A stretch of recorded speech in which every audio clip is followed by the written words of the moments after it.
투중인 오늘은 그물이 찢어지지 아니하였더라에 대해서 말씀드리겠습니다. 말씀에 보면은 시몬 베드로가 올라가서 그물을 육지에 끌어올리니 가득히 찬 큰 물고기 153마리가 이같이 많으니 그물이 찢어지지 아니하였더라. 요한복음 21장 11절.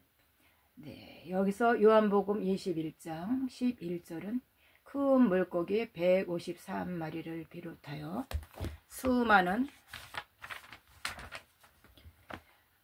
고기를 잡은 그물이 찢어지지 아니하였다고 이렇게 밝히고 있어요. 네.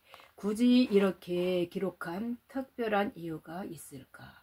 상식적으로는 고기를 잡은 그물이 찢어지는 상황이 벌어져야 전후 사정을 설명하기 위해 이 같은 말을 기록하게 될 것입니다. 근데 요한복음 21장에서 굳이 그물이 찢어지지 않았다고 밝히는 이유는 앞서 일어난 누가복음 5장에 고기 잡은 이 사건에서 이제 찾아볼 수 있는데요.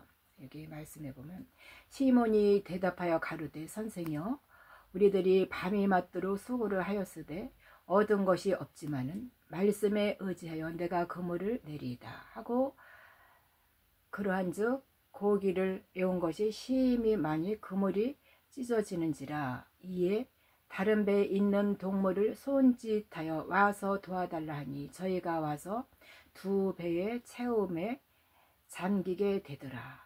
네. 누가복음 5장 5절 7절 말씀입니다. 여기에서 누가복음 5장에서는 많이 잡힌 고기가 또 고기로 말미암아 그물이 찢어졌던 이 사건을 기록하였고, 요한복음 21장에서는 유사한 일이 벌어졌음에도 그렇지 않았다는 것을 부각시킴으로써 두 사건을 대조하고 있는 것입니다.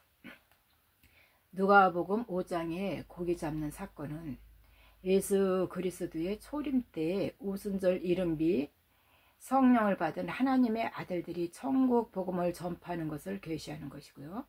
예루살렘에 모였던 또 사도들과 이방인의 사도로 택한된 바울, 그의 데모데, 빌립, 아볼로, 또 아굴라 등과 같은 이른비의 성령을 받아 그리스도의 대사로 세워진 자들이 열방의 천국 복음을 전파할 때에는 많은 열매가 나타나기 시작을 했어요. 그러나 이때는 수수 때가 아니라 이제 맺히기 시작한 열매가 온전히 이거 추수하기까지는 여름 넉 달이 지나야 하기에 그물에 잡힌 많은 물고기는 그물이 찢어짐으로 육지로 옮겨지지 않았음을 시사하고 있는 것이에요.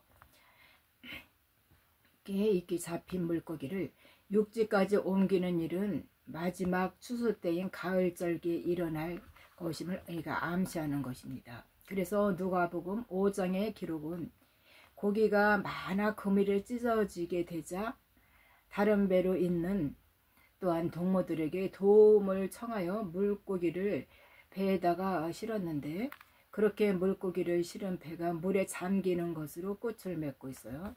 반면에 이 요한복음 21장에는 그물에 가득 잡힌 물고기를 배에 옮기는 것이 아니고 그물채로 끌고 가 예수께서 계신 육지로 끌어올려서 그 숫자까지 센 것으로 이렇게 기록되어 있습니다.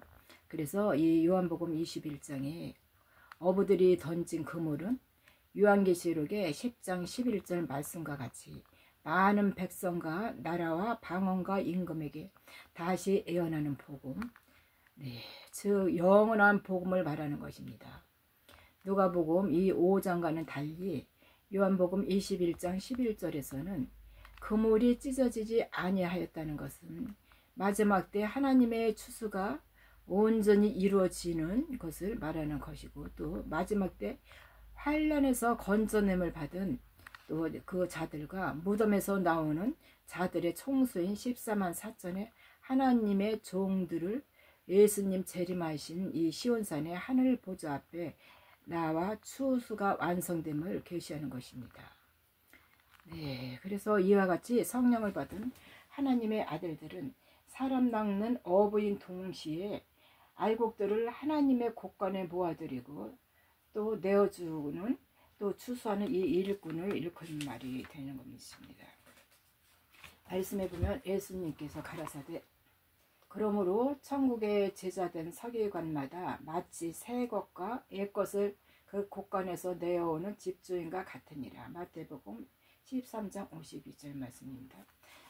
그래서 여기 천국의 제자된 서기관은 이 복음의 제사장들을 말하는 것이고 또 왕같은 거룩한 제사장인 이들은 멜기세덱의 반차를 쫓는 거룩한 복음의 제사장이자 하늘나라 유업을 이을 후사들을 나타내는 것입니다. 그래서 그들에게 새 것과 옛 것을 곳간에서 내어주는 집주인과 같다고 하신 것은 집주인 자녀들은 아버지의 아들이기에 집주인과 동등한 이 권세를 갖는 것을 의미하는 것이에요. 그들이 바로 하늘나라의 유업을 이을 후사들이며 천국의 제자단 서기관이라는 것입니다.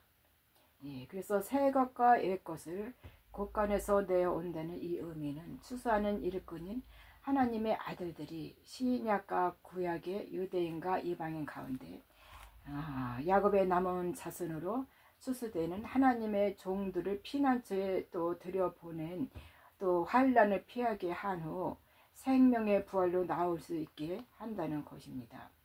이 곳간은 바로 환난의 피난처인 푸른 잔디와 마른 땅을 의미하는 것이고 예수께서 시온산에 지상재림하실 때 추수되는 하나님의 종들이 마지막 후 3년 반 동안의 광야에서 양육과 보호를 받는 것을 말하는 것이에요. 또 보면 와서 주반을 먹으라 말씀해 보면 또 예수께서 가라사대 와서 주반을 먹으라 하시니 제자들이 주신 줄 아는 고로 당신이 누구냐 감히 묻는 자가 없더라. 예수께서 가셔서 떡을 가져다가 저희에게 주시고 생선도 그와 같이 하시니라. 요한복음 21장 12절 13절 말씀. 네. 여기서 제자들이 와서 주반을 먹으라 하신 분이 주신 줄 알았다는 것은 예수 그리스도가 또 만왕의 왕 심판주로 재림하심을 안다는 것이에요. 말씀해 보면은 그 옷과 그 다리에 이름 쓴 것이 있으니 만왕의 왕이요 만주의 주라 하였더라. 요한계시록 19장 16절 말씀.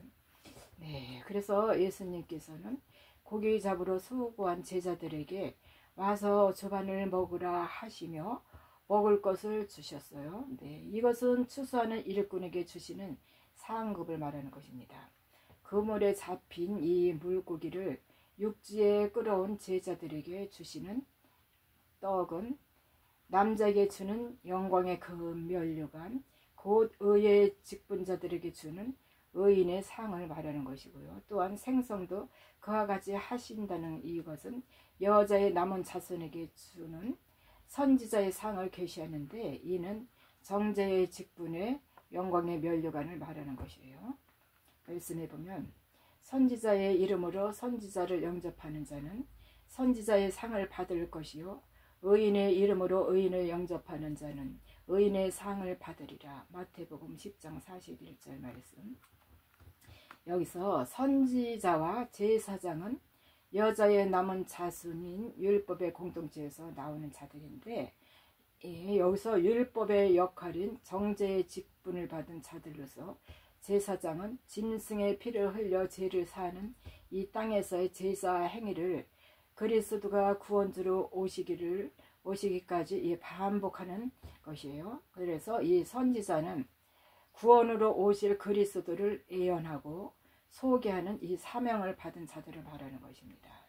따라서 선지자를 영접한다는 것은 율법 아래서 제사를 반복하며 선지자들의 예언을 믿고 구원주 그리스도를 기다리는 이 믿음을 말하는 것입니다.